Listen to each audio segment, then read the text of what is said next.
Druhou chybou je, že úplne chýba doprovodné slovo vo videu alebo vo videoobhliadke. Základná vec. Video je v dnešnej dobe najsilnejšia forma na internete, keď si porovnáme text a keď si porovnáme audio. A prečo to tak je?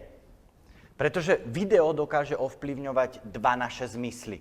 Vo videu môžeme vidieť a vo videu môžeme aj počuť.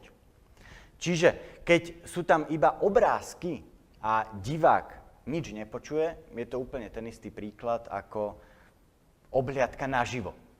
Maklér príde so záujemcom do bytu, niektorí makléri to robia, ja verím, že vy to nerobíte, a nechajú ho vyvenčiť v nehnuteľnosti. Čiže pustia ho do nehnuteľnosti, pozrite si to. A nepovedia mu o tej nehnuteľnosti absolútne nič. Ale to je chyba, pretože je to tiež kanál, cez ktorý môžeme komunikovať s potenciálnym zákazníkom. A toto sa dá krásne využiť aj vo videu.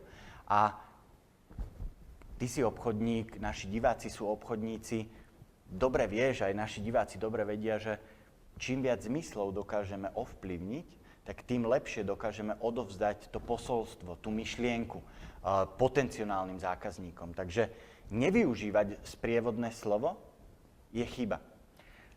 Já bych to přirovnal k té oblídce, jak ty jsi mluvil o tom vyvenčení.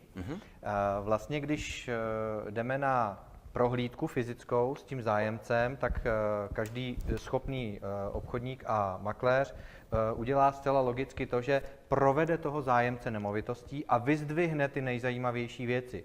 Pokud budete natáčet videoprohlídku, tak vlastně doprovodné slovo by mělo být to stejné doprovodné slovo, jako uděláte u živé prohlídky. Takže pokud si představíte tu nemovitost, která má ku příkladu krásnou terasu, nebo krásný výhled, nebo má saunu, tak když budete točit tu videoprohlídku a budou tam ty záběry, tak přesně tyhle věci, které byste řekli u té fyzické prohlídky, dejte i do toho videa. Má to logiku, není to žádné objevení Ameriky. Presne.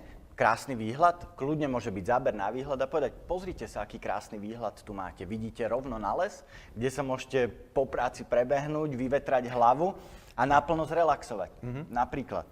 Čiže chýba doprovodné slovo, jednoduché riešenie, natočiť si zábery a k tomu presne tak doplniť, ako si aj ty povedal, sprievodné slovo, aby ste čo najlepšie previedli svojich divákov videom cez nehnuteľnosti, ktoré ponúkate.